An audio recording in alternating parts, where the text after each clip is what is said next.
자, 이제 380페이지 가등기 담보법이죠. 첫 번째 우리가 주의하실 것은 뭐냐면 적용 범위죠. 적용 범위. 첫째, 소비대차 계약으로부터 발생한 채권에 대해서 적용된다. 두 번째, 가등기 담보뿐만 아니라 매도, 양도 담보에도 적용이 되는데 부동산에 대해서만 적용되죠. 따라서 동산에 대한 매도 담보, 양도 담보에는 적용되지 않는다.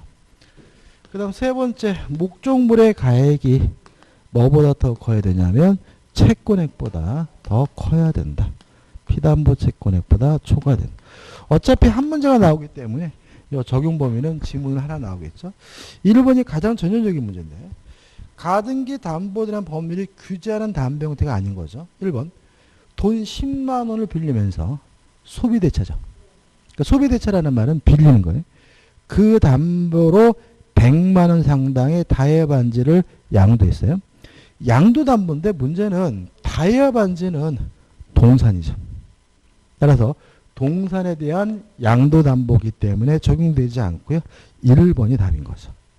2번, 쌀, 시가말을 빌려주고 소비대차입니다. 그러니까 돈이 아니라 소비대차예요. 그죠? 그 담보로 채무자 소유의 토지의 권리 이전의 가등기죠. 그러면 소비대차 계약으로부터 발생한 채권이고 가등기 담보가 설정된 거죠. 적용되죠. 3번, 시가 3천만 원 상당의 토지를 1천만 원에 매각하고 1년의 후에 매도인 1천만 원과 그에 대한 이자를 매수인에게 지급하고 환매하기로 하고 매도담보입니다. 매도담보이죠. 환매가 나오면 뭐가 떠나야 돼요? 매도담보. 이를 등기했다. 그러면 부동산에 관한 매도담보니까 뭐죠? 가담법 적용되죠. 4번, 금전 소비대차에 있어서 1천만 원을 대여받은 자가 그 담보로 자신의 부동산을 채권자 앞으로 이전 등김. 양도담보입니다. 그러니까 부동산에 대한 뭐죠? 양도담보니까 가담법 적용되죠. 5번, 채무자가 1천만 원을 빌리면서 그 담보를 위하여 자기 소유 토지 소유권을 위한 이전을 위한 가등기. 가등기 담보죠. 가담법 적용되죠. 그죠? 답은 1번이죠. 그 다음에 이제 2번, 3번, 4번 보시기 바라고,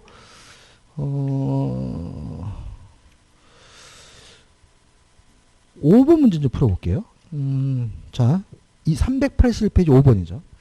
자, 두 번째도 기억할 것은 뭐냐면, 가등기 담보는 기본적으로 저당권이다. 저당권 하나하고 글자 하나는 틀리고 똑같은데, 뭐가 혹이 하나 더 붙었다. 권리, 취득에 의한 실행을 할 수도 있는 특수한 저당권이 가등기 담보, 양도 담보, 매도 담보다. 그죠? 그러면 1번, 5번 가등기 담보에 관한 다음 기술 중 틀린 거죠. 1번, 가등기 담보권은 양도성을 가진다. 맞겠죠? 2번, 가등기 담보권은 피담보 채권과 분리하여 양도하지 못한다. 맞아요. 근데 만약에 2번 같은 지문이 헷갈리면 뭐로 바꿨어요? 저당권으로 바꾸는 거예요. 저당권하고 글자나 안 틀리 똑같으니까요. 부종성 수반성이죠. 3번, 담보권 설정자가 파산한 경우에 가등기 담보권자가 별채권을 가지는 것은 아니다. X. 별채권이 있어요. 왜요? 저당권이 있으니까요. 그래서 우리가 별채권이 있는 권리가 저당권, 유치권, 전세권, 별채권이 있고, 그 다음에 가등기 담보, 양도 담보, 매도 담보도 기본적으로 뭐예요? 저당권이니까 별채권에 인정이 되죠. 4번, 가등기 담보권의 설정자는 채무자 이외의 제3자도 가능하다. 이 사람 우리가 뭐라 그러죠? 물상보증인이라고 하죠. 그죠? 5번, 가등기 담보권에도 물상대의성이 인정할 수 있다. 맞겠죠? 왜요? 저당권에도 물상대의성이 있으니까요. 답은 3번입니다. 그 다음 이제 뭘 공부하면 되는 거죠? 실행을 공부하면 되는 거죠. 그래서 넘기셔가지고 8번 문제를 볼게요. 가등기 담보 있어 채권자의 담보권 실행에 관한 다음 설명 중 틀린 것은 1번.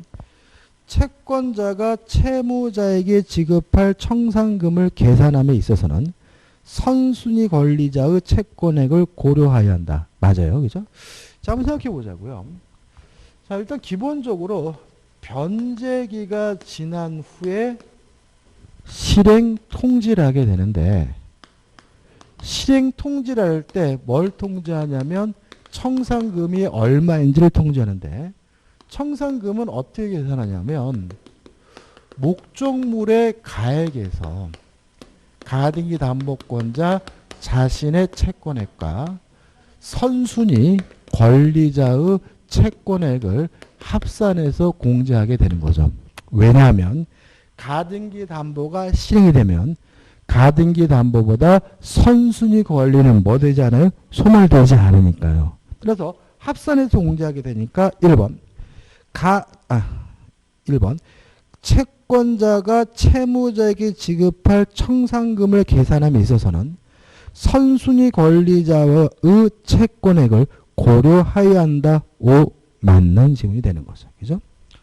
그 다음에 더 보면 실행 통지라고 2달 기다렸다가 실행하게 되는데 2달 기다려야 되는 기간을 우리가 청산 기간이라고 하고요. 2달 기다렸는데도 돈을 안 갚으면 청산금을 지급하고요. 자기 앞으로 본 등기를 하게 되면 모든 절차가 끝나요. 문제가 있어요. 채권자에게 대단히 부담스럽습니다. 왜 그러냐면 일반적인 경매의 경우에는 채권자는 법원에다가 신청을 하면 법원에서 알아서 하는 거죠. 그죠? 근데 가등기 담보는 변제기 후에 실행 통지하고 2달 기다렸다가 청산금 지급하고 본등기를 하고 누가 채권자가 스스로 다 해야 돼. 그래서 특별 규정을 두고 있는데 2번. 청산금 채권이 압류 또는 가압류된 경우에 채권자는 청산기간이 경과한 후 이에 해당하는 청산금을 채무이행제를 관할하는 지방법원 또는 지원에 공탁할 수 있다는 규정을 두고 있어요. 따라서 압류가 이루어지게 되면 일이 더 복잡해진 거잖아요. 그래서 뭐 하라고요? 법원에다 공탁하라고요. 그럼 법원에 공탁하면 법원이 알아서 나눠주겠다는 얘기예요. 이해되시죠? 그래서 이런 규정을 두고 있으니까 기억해 두시고. 그 다음에 3번이죠. 자, 일단 가등기 담보권자는요. 저당권자로서 경매할 수도 있고 가등기 담보권자로서 권리 취득에 의한 실행을 할 수도 있고 선택권이 있는 거죠. 그러니까 저당권과 똑같은 건 아니에요. 따라서 3번. 가등기 담보등한 법률에 의한 가등기 담보권의 시행 방법은 저당권의 경우와 동일하다. X점. 왜냐하면 저당권은 뭐합니까? 경매하고 가등기 담보법상 실행 방법은 권리 취득에 의한 실행이니까 답은 뭐죠? 3번이죠. 4번 채권자가 담보권을 실행하여 그 담보 목적물의 소유권을 취득하려면 청산금의 평가액을 통지해야 한다. 맞는 지문이고요. 5번입니다. 근데 만약에 가등기 담보보다 먼저 대항 요건을 갖춘 대항력이 있는 임차권이 있다면 가등기 담보가 실행이 되더라도 뭐 되지 않아요? 소멸되지 않죠. 그래서 그 임차권자에게 줄 보증금 액수를 합산해서 통제해주고 그 보증금을 누가 돌려줍니까? 소유권을 취득한 가등기 담보권자가 돌려주는 거죠. 근데 만약에 가등기 담보보다 늦게 대항 요건을 갖춘 주택 임차인이라면 가등기 담보 실행으로 소멸돼요. 그러면 어디서 돈을 받아요? 청산금에서 받는 거죠. 이해되시나요? 그러니까 지금 내가 받을 돈이 얼마고 남는 돈이 얼마다. 이게 누구예요? 후순위 권리자들이 받는 거죠. 그죠? 따라서 5번. 담보 가등기 후에 대항력이 있는 임차권을 취득한 자는 청산금의 범위 안에서 임차물의 반환과 상환으로 보증금의 반환을 청구할 수 있다. 맞는 질문이 되고요. 어느 범위 내에서만요? 청산금 범위 내에서만 동시이행변권이 인정되고 있음을 주의하시기 바랍니다. 답은 뭐죠? 3번인 거죠. 그 다음에 9번 문제 답만 볼게요. 틀린 것을 찾는데 3번 보시면 청산금은 실행 통지 당시에 목적 부동산의 가액에서 그 시점에 목적 부동산에 존재하는 모든 피담보 채권액을 공제한 차익이다. X죠. 뭐만 공제합니까? 자신의 채권과 선순위 권리자가 받을 채권액만 공제합니다. 후순위 권리자가 받을 채권액은 뭐 하잖아요? 공제하잖아요. 따라서 후순위 권리자의 채권자는 공제하지 않으니까 답은 뭐죠? 3번이 되고 좀 주의하시기 바랍니다. 그 다음에 10번입니다. 10번을 한번 읽어보시면 될 것 같고, 그 다음에 10번에 2번을 보시면 이것도 올해 작년에 나왔는데, 담보 가등기인지 여부는 형식적으로 결정될 것이 아니고 거래 실정과 당사자 의사 해석에 따라 결정된다. 이거 맞는 지문이거든요. 이게 무슨 말이냐면 가등기 담보인지 청구권 보존의 가등기인지를 구별해야죠. 그거를 형식적으로 따지는 것이 아니라 뭐요? 실질적으로 따진다는 거예요. 그래서 아무리 청구권 보존의 가등기라 하더라도 실질적으로 이것이 담보 가등기로 평가된다면 뭐로 보겠다는 거예요? 담보 가등기로. 근데 실제로 우리 민법에서요. 형식적으로 따지는 건 하나도 없어요. 다 뭐예요? 실질적으로 따지는 거죠. 그래서 이런 지문에서 형식적으로 결정한다 그러면 X가 되는 거죠. 실질적으로 결정한다 그러면 O인 거예요. 무슨 말 아시겠죠? 이렇게 나오면 당하지 마시고 우리 밑보면 다 뭐라고요? 형식적으로 따지지 않고 어떻게 해요? 실질적으로 따진다. 그죠? 그 다음에 넘기셔가지고 11번입니다. 자, 지금 변제하고 언제까지 돈을 갚아야 가등기 담보나 양도 담보에 대해서 말소를 청구할 수 있느냐? 1번 원칙입니다. 청산금 채권을 변제받을 때까지 변제해야 말소해달라고 청구할 수가 있습니다. 2번 청산금이 없어요. 그러면 청산금이 없으면 담보권자가 소유권을 취득하기 전까지 돈을 갚으면 돼요.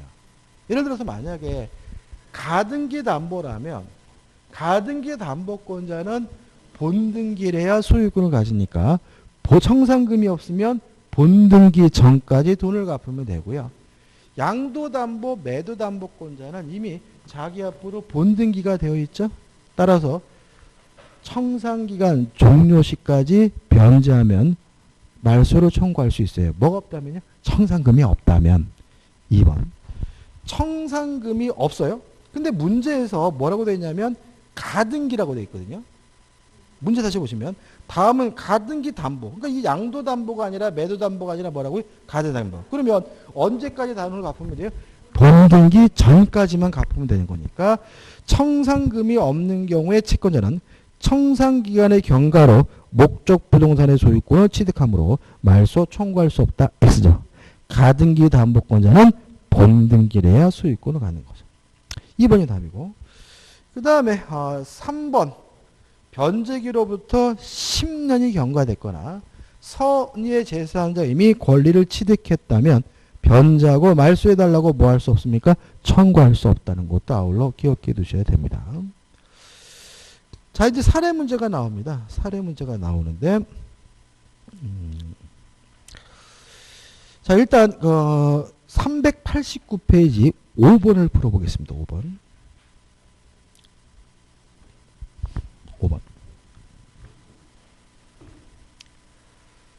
갑은 을의 X토지에 대하여 가등기 담보권을 취득하였으나 을은 변제기에 채무를 이행하지 않고 있다. 다음 설명 중 틀린 거죠. 1번. 갑은 X토지 경매를 청구할 수 있다. 맞죠? 왜냐하면 가등기 담보권자도 기본적으로 뭐예요? 저당권이니까요. 2번. 제3자가 경매로 X토지 소유권을 취득한 경우 갑은 가등기 담보권을 소멸한다. 맞죠? 왜냐하면 경매가 이루어지게 된 모든 저당권 소멸된다는 원칙에 따라서 가등기 담보도 뭐죠? 저당권이니까요. 3번. 갑이 담보 계약에 따른 담보권을 실행하여 X토지 소유권을 취득하기 위해서는 청산 절차를 거쳐야 된다. 기본적으로 맞는 지문이고요. 4번. X토지의 후순위 권리자죠. 자, 이런 문제입니다. 자, 청산금이 얼마인지 실행 통지를 누구한테 하냐면 채무자 등에게 하고요.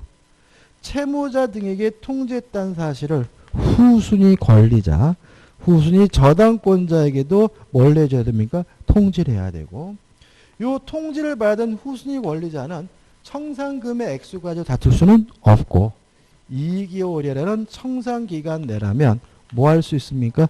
경매를 청구할 수가 있는데 항상 조심할 것은 변제기가 도래하지 않고 있더라도 경매를 청구할 수 있다는 거죠. 다시 말하면 후순위 권리자 입장에서 자신의 채권의 변제기가 도래하지 않았더라도 청산기간 내라면 뭐 할 수 있습니까? 경매를 청구할 수가 있는 거죠. 따라서 4번 X토지의 후순위 권리자는 청산기간에 한정하여 그 피담보 채권의 변제기 도래 전이라도 X토지의 경매를 청구할 수 있다. 5 맞는 질문이 되겠죠. 5번 청산기간 전에 을의 다른 채권자의 강제 경매로 제3자가 X토지 소유권을 취득했어요. 가등기담보 24입니다. 왜요? 경매가 이루어지면 모든 저당권은 무조건 뭐예요? 소멸된다는 원칙에 따라서. 가등기담보 이미 소멸됐기 때문에 갑은 가등기 기한 본등기를 청구할 수 있다는 질문은 뭐죠? X가 되는 거죠. 답은 5번이 되네요. 그 다음에 6번과 7번 양도담보에 관한 문제인데요. 7번 문제를 풀어볼까요? 7번 391페이지 7번입니다. 갑은 을로부터 1억 원을 빌리면서 갑소시가 2억 원 상당의 토지를 을에게 양도담보로 제공하고 소유권 이전 등기까지 맞춰주었다. 다음 중 이 사안에 대한 설명으로 맞는 것은 1번 변제기로부터 10년이 지났다면 변제하고 뭐 할 수 없습니까? 말소해달라고 청구할 수가 없으니까 1번은 뭐죠? X가 되고요. 그 다음에 2번 10년이 안 됐더라도 청산금을 받았다면 청산금을 수령했다면 변제하고 말소해달라고 뭐 할 수 없습니까? 청구할 수 없으니까 2번도 뭐죠? X가 되는 거죠.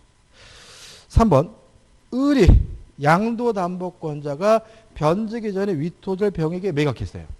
양도담보권자가 자기 앞에 등기된 곳을 기하로 제3자에게 팔아먹으면 제3자는 선이면 권리를 취득한다는 것이 우리 판례 입장이므로 병이 선이면 병은 소유권을 취득한다는 질문은 뭐죠? X가 되는 거죠. 답은 뭐죠? 3번이죠. 맞는 질문이죠. 맞는 질문이고 답은 뭐죠? 3번이죠. 딴 생각을 했어요. 답은 3번입니다. 4번 가등기 담보법 적용되나요? 자, 1억 원을 빌렸어요. 소비대차 계약이죠. 부동산에 관한 양도담보고 목적물의 가액은 얼마입니까? 2억 원. 채권은 얼마죠? 1억. 채권액보다 목적물의 가액이 초과됐죠? 가담법 적용돼야죠. 4번은 뭐죠? X네요. 그 다음 5번 돈을 안 갚으면 변제하지 않으면 실행 통지하고 2달 기다렸다가 청산금을 지급해야 비로소 소유권을 취득하니까 곧바로 소유권을 취득한다. 5번도 뭐죠? X가 되는 거죠. 양도담보에 대해서는 7번 하나 정도만 확실하게 내 것으로 만들면 될 것 같아요. 나머지 것들은 뭐죠? 반복적이니까 한번 풀어보시기 바랍니다. 자, 이제 394페이지 오시면 이제 부동산 실권리자 명의등기에 관한 법률이죠. 자, 부동산 실명법은요, 한 문제는 무조건 나오고 때에 따라서 뭐죠? 2문제. 근데 실제 우리가 풀어야 되는 것은 뭐죠? 4가지만 풀면 돼요. 일단 3번 유효한 명의신탁이죠. 3번. 자, 우리가 부부간 종중재산 그 다음에 종교 집단의 재산은 세금 포탈 등의 불법한 목적이 없으면 유효하고요. 유효한 명의신탁 결론은 대내적으로는 갑 명의신탁자고 대외적으로는 을 명의수탁자건 거죠. 3번 문제입니다. 갑 종중이 그 소유 부동산을 종은 을에게 명의신탁하였다.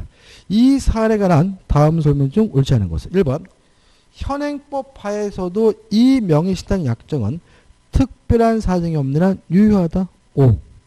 2번 그러나 이 명의신탁이 조세포탈, 강제집행 면탈 또는 법령상의 제한의 회피를 목적으로 한 경우에는 효력이 없다. 합치면 불법한 목적이 없는 한 종중재산에 관한 명의신탁은 유효하죠. 3번 대외적으로는 을이 소유자죠. 따라서 병은 제3자는 선악불문하고 소유권을 갖는 것이 원칙이니까 3번 병이 명의신탁 사실 알고 을로부터 이 부동산을 매수하고 소유권 이전 등기를 한 경우에도 병은 원칙적으로 소유권을 취득한다. 맞는 질문이죠. 근데 4번 예외적으로 무효가 될 수 있죠. 아는 것을 넘어서 적극 가담하면 그때는 반사회적 병에서 무효입니다. 4번 병이 을의 배임행위에 적극 가담하여 매수하고 소유권 이전 등기를 하였다면 병은 소유권을 취득할 수 없다. 오, 맞는 질문인 거죠. 그러면 5번 갑은 어떻게 해야 돼요? 병의 등기에 대해서 말소를 청구할 수 있겠죠? 을을 대회해서. 왜냐하면 대외적으로는 갑이 소유자가 아니라 누구예요? 을이 소유자니까. 따라서 5번 위 사의 경우 갑, 종, 중, 을을 대의하지 않고도 병을 상대로 소유권 이전 등기의 말소를 청구할 수 있다는 질문은 뭐죠? X가 되는 거죠. 답은 뭐죠? 5번인 거죠. 그 다음 넘겨보시면 이제 4번이 나오는데 4번 풀어보죠. 병소의 부동산을 취득하고자 하는 부동산 투기업자 갑은 탈세 목적으로 친지 을과 사이에 명의신탁 약정을 맺고 을에게 매수 자금을 주면서 병과 매매 계약을 체결하도록 하였다. 을은 갑의 부탁대로 명의신탁 약정이 있음을 모르는 병과 매매 계약을 체결하고 소유권 이전 등을 격려받았어요. 옳은 걸 찾습니다. 자, 이런 걸 우리가 계약 명의신탁을 하죠.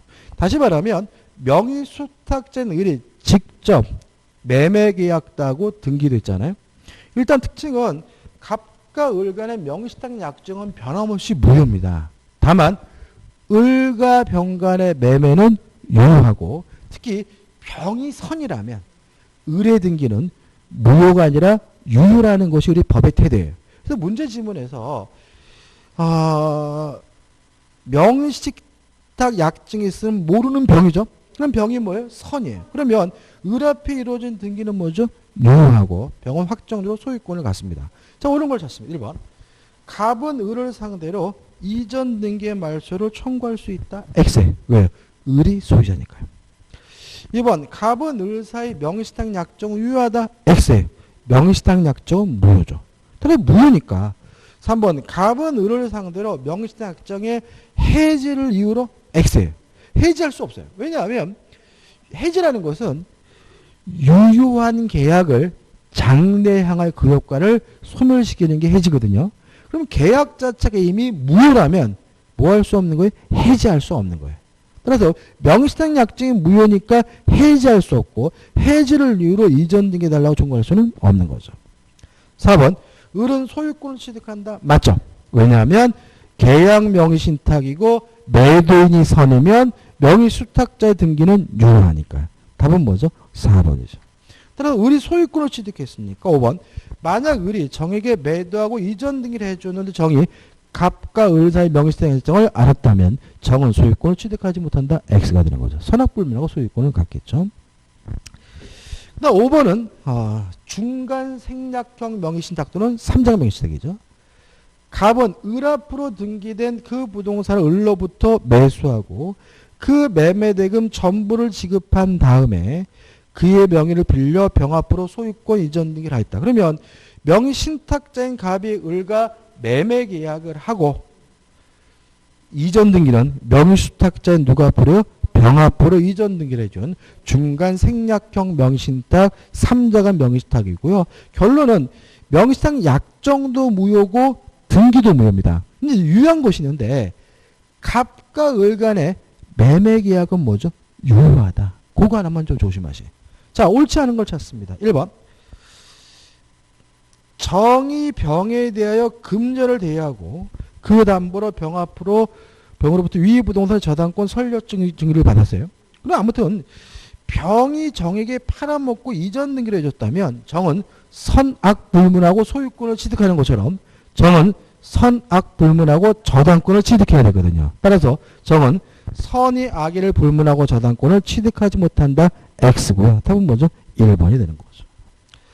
2번 갑은 위 매매 계약에 기하여 자기 앞으로 소유권 이전 등기를 격려받기 위하여 을을 대의하여 병에 대하여 그 소유권 이전 등기 말소를 청구할 수 있다는 것이 판례 태도입니다. 다시 말하면 갑이 직접 병에게 말소 등기나 이전 등기에 대해 청구할 수는 없는 거예요. 그렇지만 갑과 을 간의 매매 계약은 유효하기 때문에 갑은 을에 대한 채권이 있기 때문에 을을 대해서 말소를 청구할 수는 있는 거죠. 3번 갑은 그가 을에게 지급한 매매 대금에 대하여 부당이득 반환을 청구할 수 없다. 맞나요? 맞습니다. 한번 생각해 보세요. 지금 갑과 을이 만나가지고 매매 계약을 하고 갑이 을에게 매매 대금을 뭐 했어요? 지급을 했는데 을이 병에게 뭘 해줬습니까? 이전 등기를 해줬죠. 그럼 을이 받은 이 매매 대금이 뭘 수는 없어요? 부당이득일 수는 없는 거죠. 왜냐하면 갑과 을 간의 매매 계약은 유효하니까요. 따라서 3번은 뭐죠? 맞는 질문이죠.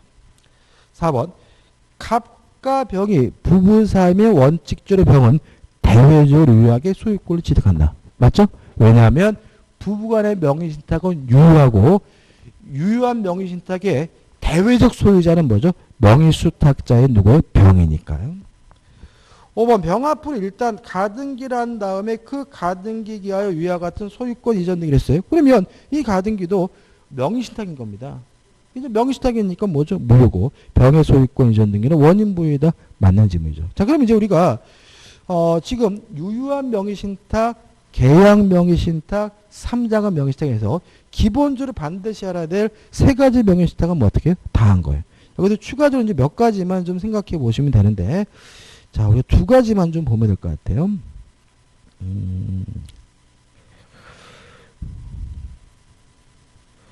갑자기 눈에 안 들어오네.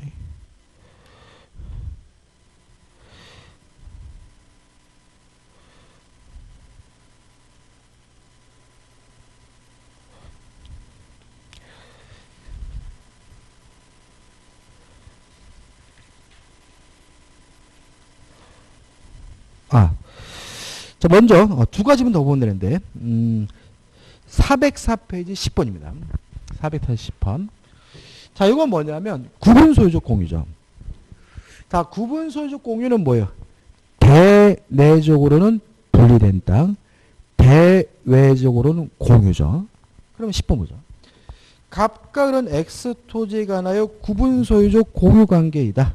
다음 설명 드린 것은 1번 갑과 을은 자신들의 특정 부분을 단독으로 처분할 수 있다. 왜요? 대내적으로는 분리된 땅이니까.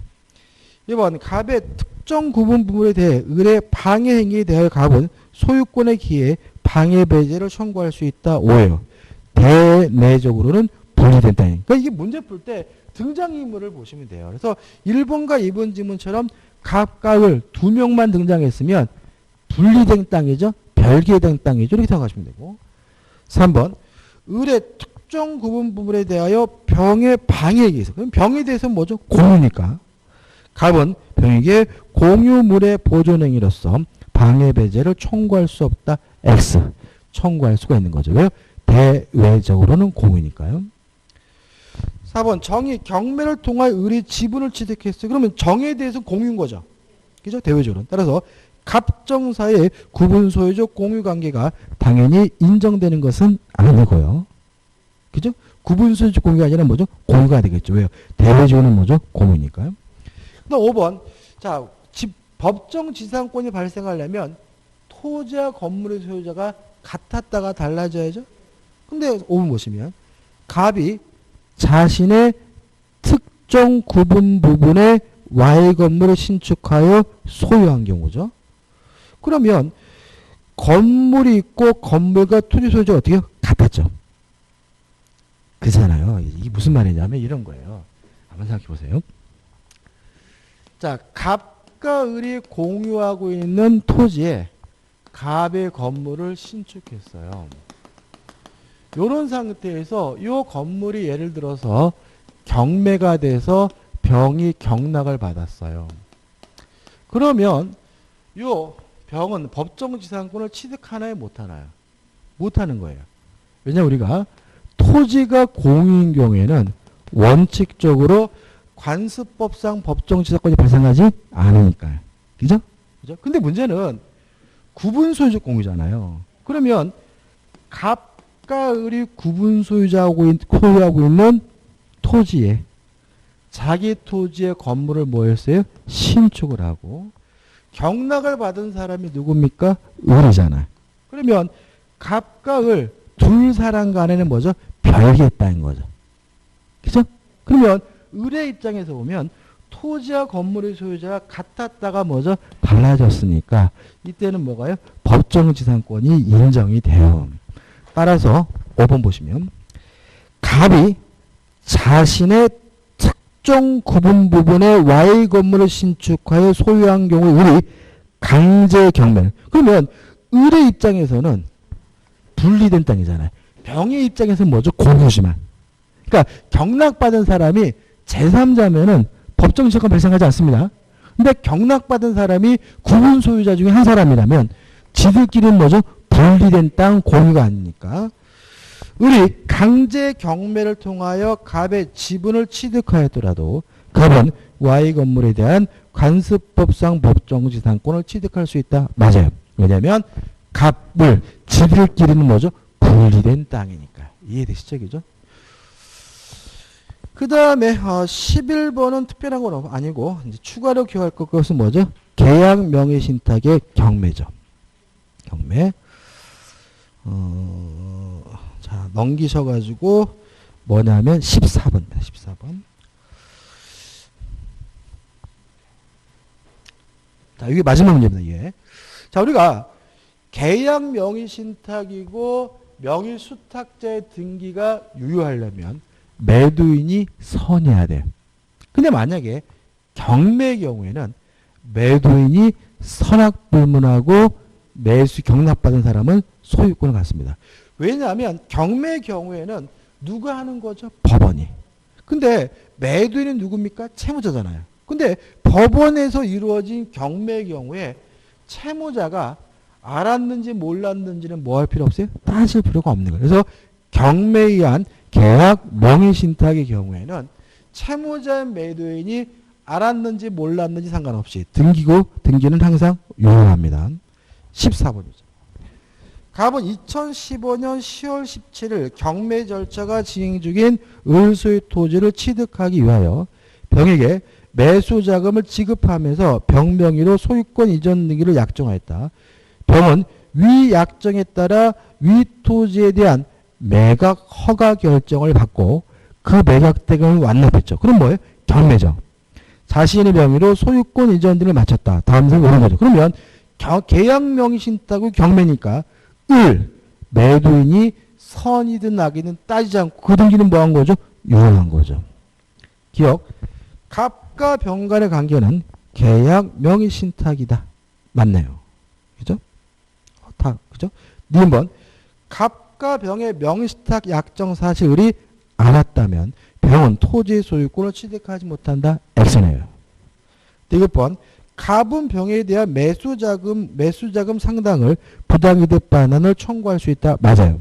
다시 말하면 따라 4번 3번이고 병은 확정적으로 소유권을 가지니까 갑이 병에게 이전 등기해달라고 청구할 수는 없어요. 다만 준 돈, 매수 자금에 대해서는 부당이득으로서 반환을 청구할 수 있다는 것이 우리 판례 입장이라는 것까지 기억해 두시면 되겠죠. 자, 여기까지 풀어보면 될 것 같죠? 그죠? 16번도 거의 똑같습니다. 그죠? 자, 이렇게 해가지고 이제 우리가, 좀 빨리 봤는데, 문제 시간이 끝났고요. 다음 주부터 우리가 동영모의사 하죠. 그죠? 그래서 6시 오셔가지고, 6시 50분까지 푸시고, 7시부터 또 뭘 해드립니까? 해설을 해드려요. 그죠? 해드리는데, 제가 강의를 해보면 가장 효율적인 강의는 동영모의사인 것 같아요. 왜냐하면은, 내가 풀고 바로 해설을 들으면, 문제를 풀 때 잘못 생각하고 있던 것이 뭐가 돼요? 교정이 되거든요. 그래서 동영 모의고사도 좀 많이 들으셨으면 좋겠어요. 그죠? 자, 오늘 수고 많으셨습니다. 고맙습니다.